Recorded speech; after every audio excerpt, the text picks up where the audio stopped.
ಗದ್ದಿಗಮ್ಮತ್ ವೀಕ್ಷಕರಿಗೆ ನಮಸ್ಕಾರಗಳ್ರಿ. ಗದ್ದಿಗಮ್ಮತ್ page follower ಆಗ್ರಿ, YouTube subscribe ಆಗ್ರಿ, share ಮಾಡ್ರಿ, like ಮಾಡ್ರಿ, ಕಮೆಂಟ್ ಮಾಡ್ರಿ. ಬಹುತೇಕ ಇದು 4ನೇ ಎಪಿಸೋಡ್ ಇರ್ಬೇಕಿದೆ. ಬಹಳ ಮಂದಿ ಗೌಡ್ರ ಒಂದ್ ವಾರ ಆತು ಕೇಲಿ ಸೊಸೈಟಿದೇನ ಯಾಕೋ ಗಪ್ಪ ಆಗಿದಿರಲ್ಲ, ಸುಮ್ಕ ಆಗಿದಿರಲ್ಲ ಅಂತ ಆ ಸಂಸ್ಥೆ ಮೇಲೆ ಅಭಿಮಾನ ಇದ್ದವ್ರು ಫೋನ್ ಮಾಡಿ ಕೇಳ್ತಿರ್ತಾರ. ನಾನು ಏನಂತ ಹೇಳಿ ಅದು ಆ ಸಮಾಜಕ್ಕೆ ಏನ್ ಹೇಳಿ, ಲಿಂಗಾಯತ ಸಮಾಜಕ್ಕೆ ಏನ್ ಹೇಳಿ, ಆ ಸಂಸ್ಥೆ ಮ್ಯಾಗ ಅಭಿಮಾನ ಇಟ್ಟವ್ರಿಗೆ ಏನ್ ಹೇಳಿ, ಆ ಸಪ್ತರ್ಷಿಗಳಿಗೆ ದಾನಿಗಳಿಗೆ ಆ ಸಂಸ್ಥೆ ನಂಬದಂತ ಅಭಿಮಾನದಿಂದ ಎದಿ ಮುಟ್ಕೊಂಡ ಹೇಳವ್ರಿಗೆ ಇದನ್ನ ಹೇಳಿ ಅಂದ್ರೆ ಏನ್ ಎದಿ ಹೊಡ್ಕೊಂಡಾರ ತತ್ತೈತಾನೆ. ಯಾಕಂದ್ರ ಆ ಒಂದು ಸಂಸ್ಥೆ ಬಗ್ಗೆ ದೇಶ ವಿದೇಶದಾಗ ದೊಡ್ಡ ಅಭಿಮಾನ. ಇವತ್ತಿಗೂ ನಮ್ದೊಂದು ಸಂಸ್ಥೆ ಐತಂತ ಒಂದು ಅಭಿಮಾನದಿಂದ ಎದಿ ಮುಟ್ಟಿ ಆ ಸಮಾಜದವ್ರು ಅಡ್ಡಾಡ್ತಿರ್ತಾರ.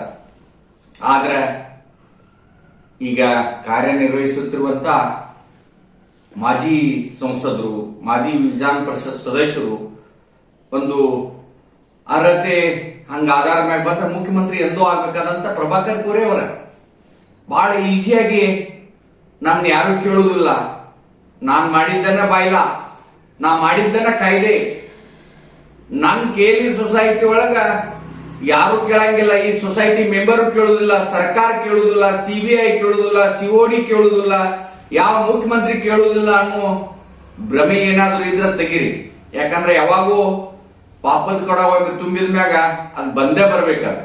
ಮತ್ತ ನಾವು ಮಾಡಿದ್ನ ಇಲ್ಲೇ ತಿರ್ಸ್ಬೇಕ. ಪ್ರಭಾಕರ್ ಕೋರೆ ಅವರ ಕೆಲವು ದಿವಸಗಳ ಹಿಂದ ನಿಮ್ಮ ಸಂಸ್ಥೆಗೆ ಸಿಬಿಐ ಬಂದಿತ್ತು. ಯಾಕೆ ಬಂದಿತ್ತು?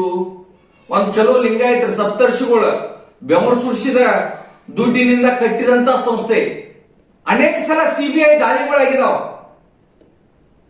ಯಾರ್ಯಾರ ಮ್ಯಾಗ ಹೆಂಗಾಗಿದ್ದು ಅದ ನಿಮಗ್ ಗೊತ್ತೈತೆ. ಈಗ ಮಣ್ಣೆನ ಆಗೈತ, ಮೆಡಿಕಲ್ ಸೀಟ್ಗಳು ಕಡಿಮೆ ಅದು, ಏನ್ ಮಾಡಿದಾರೆ, ಏನಾಗ್ತು, ಎಂತಾತು ನಿಮ್ಗೆ ಗೊತ್ತೈತೆ. ಅದ್ರ ಸಲುವಾಗಿ ಎಷ್ಟು ದಿನ ನಿಮ್ಗೆ ನಿಧಿ ಹತ್ತು ಪ್ರಭಾಕರ್ ಕೋರೆ ಅವರ. ಆದ್ರ ಇವೇನು ದಾಖಲೆ ಯಾವ ಸುಳ್ಳು ಮಾತಾಡುದಿಲ್ಲ. ಮತ್ತ ನಿಮ್ ಕೂಡ ಮಾತಾಡ್ಬೇಕಾದ್ರೆ ಯಾವ್ದೇ ವ್ಯಕ್ತಿ ಕೂಡ ಮಾತಾಡ್ಬೇಕಾದ್ರ ನಾ ದಾಖಲೆ ಇಲ್ದ ಮಾತಾಡುದಿಲ್ಲ ಮಾನ್ಯ ಪ್ರಭಾಕರ್ ಕೋರೆ ಅವರೇ. ಯಾಕಂದ್ರ ಆ ಸಂಸ್ಥೆ ನಮ್ದು ಅನ್ನೋದೈತಿ. ಯಾಕಂದ್ರ ಸಿಬಿಐದವ್ರು ಬಂದ್ ಹೋದ್ಮ್ಯಾಗ ನಮ್ಗ ಅನೇಕ ದಾಖಲೆಗಳು, ಯಾಕಂದ್ರ 94-95ನೇ ಸಾಲಿನೊಳಗ ನೀವ ಮಲೇಷಿಯಾ ಮತ್ತು NRI ಕೋಟಾದಲ್ಲ ಅಡಿಯಲ್ಲಿ PUC ಸೆಕೆಂಡ್ ಇಯರ್ ಫೇಲ್ ಆದವ್ರು, ಏನು PUC ಸೆಕೆಂಡ್ ಇಯರ್ ಫೇಲ್ ಆದವ್ರಿಗೆ RLS ಕಾಲೇಜು ಮತ್ತು ಈ ನಮ್ಮ ಈ ಬೆಳಗಾವಿಯ ನಿಜಲಿಂಗಪ್ಪ ಕಾಲೇಜ್ ಆಯ್ತು, RLS ಕಾಲೇಜ್ ಆಯ್ತು, ಈ ಕಾಲೇಜ್ಗಳಿಂದ ಮರಾಠ ಮಂಡಳ ಏನೋ ಯಾವ ಕಾಲೇಜ್ ಅವ ದಾಖಲೆ ಅದಾವ ಇಲ್ಲೆಲ್ಲ ನಮ್ ಕಡೆ. ಅವರ ಎಲ್ಲ TCಗಳು ಅದಾವು, ನಿಮ್ಮ ಅಡ್ಮಿಷನ್ ಮಾಡಿದ ಕಾರ್ಡ್ಗಳು ಅದಾವು, ಎಲ್ಲ ಅದಾವ ನಮ್ ಕಡೆ. ಏನು ಅವ ಅದ್ರ ನಂತರ ನಿಮಗ 5 ಹೆಸರುಗಳು ಅಷ್ಟೇ ಹೇಳ್ತಾನೆ, ಬಹುತೇಕ ನೆನಪಿರ್ಬೇಕು. ಯಾಕಂದ್ರೆ ಅವಾಗ ನೀವ ಅವ್ರನ್ನ ಅಡ್ಮಿಷನ್ ಮಾಡೋದು ಬಿಟ್ಟು ಕಳಿಸ್ರಿ. 94, 95, 98 ಹಂಗೆ ಚಾಲೋನೇ ಐತಿದ. ನೀವ 94-95ರಾಗ ಅಂದ್ರೆ 93-94 ಇರ್ಬೋದು ಅಥವಾ 94 ಸಂಜೀವ್ ರಾಜಗೋಪಾಲನ್ ಅಂತೇಳಿ PUC ಸೆಕೆಂಡ್ ಇಯರ್ ಫೇಲ್ ಅದಾವ, ನಿಜಲಿಂಗಪ್ಪ ಕಾಲೇಜ್ ಫೇಲ್ಡ್ ಅವ. ಅವಂಗ ನೀವು ಅಡ್ಮಿಷನ್ ಕೊಡ್ತೀರಿ MBBS ಮಾಡಕ್, ಡಾಕ್ಟರ್ ಮಾಡಕ್. ಫೇಲ್ ಅದಂಗ ಇದು ರೆಕಾರ್ಡ್ ಹಿಡಿದು ಮಾತಾಡತ್ತೇನೆ ನಾ. Miss Nisha Gill who studied in RLS Institute Belgaum and failed in PUC second year exam was admitted in JNMC on the basis of fail mark card showing that she had passed.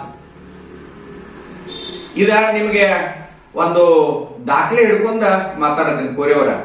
Giridhar Nair who should study PUC second year Manipal hospital ದಾಗ fail ಆಗ್ತಾ ನಾವು ನೀವು MBBS ಮಾಡಿದ್ದೀರಿ. ಆನಂತರ 98-99ರಾಗ miss Zarina Rayan A, mister Sampradeep T, ಇವರು fail ಅದಾವ. ಇವ್ರಿಗೂ ನೀವ ಮೆಡಿಕಲ್ ಸೀಟ್ ಕೊಟ್ಟು ಪಾಸ್ ಮಾಡಿ ಅವ್ರನ್ನ ಕಳಿಸಿದೆ. ಇನ್ನೂ ಇರ್ಬೇಕು ಬಿಡ್ರಿ ಅವ್ರು ಎಲ್ಲಿ. ಆನಂತರ ಅವ್ರು ಬಿಟ್ಟು ಓಡೋದ್ರು, ಏನೋ ಆದ್ರೂ ಅಲ್ಲಿಂದ ಏನೇನಾಗೈತಿ ನಿಮ್ಗೆ ಈ ಒಂದು ವಿಷಯ ತೆಗೆದ್ಮ್ಯಾಗ ತಮಗ ಬಹಳಷ್ಟು ಹಿಂದಿನ ನೆನಪುಗಳು ಆಗ್ಬೋದು ಕೊರಿಯವರ. ಆದ್ರೆ ಒಂದು ದೊಡ್ಡ ಸಂಸ್ಥೆಯೊಳಗೆ ಸೆಕೆಂಡ್ ಇಯರ್ ಫೇಲ್ ಆದವ್ರನ್ನ ನೀವ ಪಾಸ್ ಮಾಡಿ ಇನ್ನ ಎಷ್ಟು ಜನನ್ನ ಇವತ್ತು KLE ಸಂಸ್ಥೆಯೊಳಗೆ ಹಿಂಗ್ ಮಾಡಿದಾರೆ ಅನ್ನೋದ ಬಹುತೇಕ ಅದನ್ನ ತನಿಖೆ ಮಾಡೋ ಸಲುವಾಗಿ CBI ಬಂದಿತ್ತಂತ ಅನಿಸ್ತದೆ. ಮತ್ ನಾವು ಇದನ್ನ ಇಲ್ಲೇ ಬಿಡುದಿಲ್ಲ ಪ್ರಭಾಕರ್ ಕೋರೆ ಅವರ. CBI ಈಗಾಗಲೇ ನೀವು ಇದನ್ನ 99ರಾಗ PIL ಹಾಕ್ತಾರ. ಪ್ರಭಾಕರ್ ಕೋರೆ ಅವರ ಚಾರಿಟಿ ಕಮಿಷನರ್ ಒಂದು ವಿಷಯ ಇಟ್ಕೊಂಡ PIL ಹಾಕ್ತಾರೋ ಅದೇನ್ ಮಾಡಿದ್ರು ಎಂತ ಮಾಡಿದ್ರು ನಿಮ್ ಬಯಲಾದ ಬಗ್ಗೆ ಹೇಳ್ತಾನೆ. ಅದು ಒಂದ್ 2-3 ಎಪಿಸೋಡ್ ಆಗ್ತೈತಿ. ಅದನ್ನೆಲ್ಲ ಬಹಳ ಡಿಟೇಲ್ ಹೇಳ್ಬೇಕಾಗೈತೆ. ಜನವರಿ ಒಳಗೇನೋ ತರಾತುರಿ ಒಳಗೆ ಎಲೆಕ್ಷನ್ ಮಾಡಕ್ ನಿಂತರಿ. ನಿಮ್ಮ ಏನ 6,000-7,000 ಮಂದಿ ಮೆಂಬರ್ ಅದಾರಲ್ಲ, ಅವ್ರ ID ಕಾರ್ಡ್ ಎಲ್ಲೆಲ್ಲಿ ಅದಾವ, ಅವ್ರ ಜೀವಂತ ಅದಾರೋ ಇಲ್ಲೋ, ನೀವ ಇಲೆಕ್ಷನ್ ನೀವ ಕಂಡಕ್ಟ್ ಮಾಡುದು, ನಿಮ್ಮ ಮಂದಿ ಸಿಕ್ಕಾ ಬಡಿಯುದು, ನಿಮ್ಮ ಮಂದಿ ಯಾರು ತೋರಿಸ್ತಾ ಅವ ಎಲ್ಲಪ್ಪ ಕಲ್ಲಪ್ಪ ಎಷ್ಟ್ ಮಂದಿ ಮೆಂಬರ್ ಅದಾರು, ಟ್ರಾನ್ಸ್ಪರೆನ್ಸಿ ಇಲೆಕ್ಷನ್ ಮಾಡಿದಾರೆ ಇಂದ ಇವತ್ತಿನ ಮಟ್ಟ, ಅವ್ನ ಆರಿಸಿ ನಾನಾ ಓಟ್ ಕೊಡ್ತೇನೆ, ಇವ್ನ ಆರಿಸಿ, ಇದೆಲ್ಲ ನೀವು ಮಾಡ್ಕೊತ ಬಂದ್ರಿ. ಮಾಡೋಣ ಅದನ್ನ ನೋಡೋಣ, ಇಲೆಕ್ಷನ್ ಬರ್ಲಿ. ಮತ್ ಒಬ್ಬ ಬೋರ್ಡ್ ಆಫ್ ಡೈರೆಕ್ಟರ್ ದಾಗ ನಿಮ್ ಕೇಳು ತಾಕತ್ತು ಯಾರು ಬಹುತೇಕ ಇಟ್ಕೊಂಡಿಲ್ಲ. ಅವ್ರಿಗೆ ಕೇಳ್ತೇನೆ ನಾವು ಎದಕ್ಕಲ್ಲಿ ಹೋದ್ರಿ ಒಬ್ಬ ನೀವು ಬರ್ಕೊಟ್ಟು ಬಂದ್ಬಿಡ್ರಿ ಅದನ್ನ ಪ್ರಭಾಕರ್ ಕೋರೆ ಅವ್ರಿಗೆ. ಇವತ್ತ ನಿಮಗ ಹೇಳ್ಬೇಕಂದ್ರ ಇವತ್ತು ಅನೇಕ ವಿಷಯಗಳು ಬಹಳ ಅದಾವ. ಡಾಕ್ಟರ್ ರಾಜಶೇಖರ್ ಪ್ರಿನ್ಸಿಪಾಲ್ ಇವತ್ತಿಗೂ ಅದಾರ. ಅವ್ರು 50-60 ವರ್ಷ ಆಗಿರ್ಬೇಕು. ಅವ್ರ ನಿಮ್ ಸಂಸ್ಥಾದಾಗ 40-50 ವರ್ಷ ಆಗಿರ್ಬೇಕು. ನಿಮ್ ಸಂಸ್ಥಾದಾಗ ಕೆಲಸ ಮಾಡತ್ತ ರಿಟೈರ್ಡ್ ಆಗಿದಾರ. ಅವ್ರು ಇನ್ನ ಇಟ್ಕೊಂಡು ಕುಂತಾರ. ನೀವು ನಿಮ್ಮ ಮ್ಯಾಗ ಪ್ರಧಾನ ಮಂತ್ರಿಗೆ ಅವತ್ತ ಮನಮೋಹನ್ ಸಿಂಗ್ರಿಗೆ ಪತ್ರ ಬರೀತಾರೆ, CBI ಎನ್ಕ್ವೈರಿ ಮಾಡ್ರಂತೇಳಿ. ಮುಖ್ಯಮಂತ್ರಿಗೆ ಬರೀತಾರೆ, ಬಸವರಾಜ್ ಹೊರಟ್ಟಿಗೆ ಬರೀತಾರೆ, AB ಪಾಟೀಲ್ ಬರೀತಾರೆ, ಶಿವಾನಂದ ಕೌಜಲ್ಗಿಗೆ ಬರೀತಾರೆ. ಅವೆಲ್ಲ ಪತ್ರಗಳು ಅದಾವ ಇಲ್ಲೇ.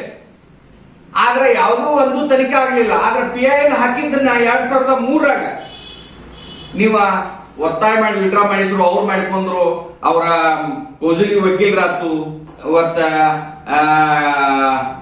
ನಮ್ಮ ನೂಲಿ ಆಗ್ಲಿ, ರವಿ ನಾಯ್ಕರ್ ಆಗ್ಲಿ, ಯಾಕೆ ಅವ್ರ ಹಿಂದ್ ತಕ್ಕೊಂಡ್ರು ಅಥವಾ ಏನ್ ಮಾಡ್ರಿ ಅನ್ನೋದು ನಿಮಗ್ ಮಾತ್ರ ಗೊತ್ತೈತಿ, ಯಾರಿಗೂ ಗೊತ್ತಿಲ್ಲ.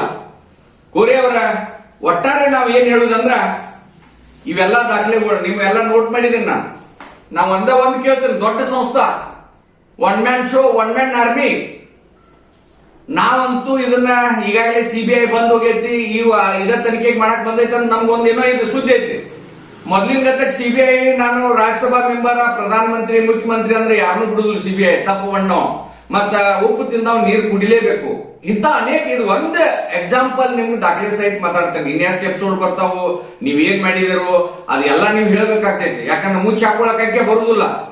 ಯಾಕಂದ್ರ ನಿಮ್ಗೆ ಕೇಳ್ತೇನೆ ಕೋರಿಯವರ, ನೀವು ಇದ್ರ ಬಗ್ಗೆ ವಿವರಣೆ ಕೊಡ್ಬೇಕು.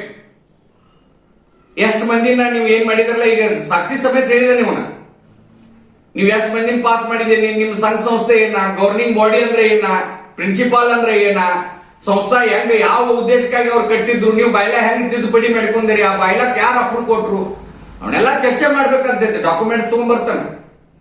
ಯಾವಾಗ ನನಗೆ ಟೈಮ್ ಕೊಡ್ತಾರಿ ಹೇಳ್ರಿ, ಬರ್ತೇನು.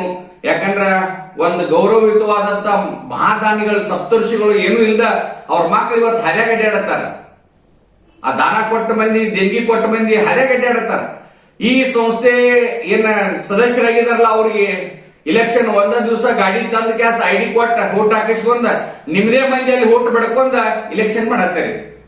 ನಿಮ್ಗೂ ಒಂದ್ ಮನಸ್ಸ, ಒಂದು ಸಂಸ್ಥೆ ಬೆಳೆಸ್ಬೇಕು ಅನ್ನೋ ಒಂದು ಬೆಳೆಸಿದಾರೆ ಸಂಸ್ಥೆ. ಆದ್ರ ಅದ ಸಂಸ್ಥೆ ಏನ್ ಆಗತೈತಿ, ಏನ್ ಅಧಿಕಾರ ಕೊಟ್ಟಿದ್ದಾರೆ, ಆ ಅಧಿಕಾರ ಎಲ್ಲ ಎಲ್ಲಿ ಕೇಂದ್ರೀಕೃತ ಆಗತೈತಿ.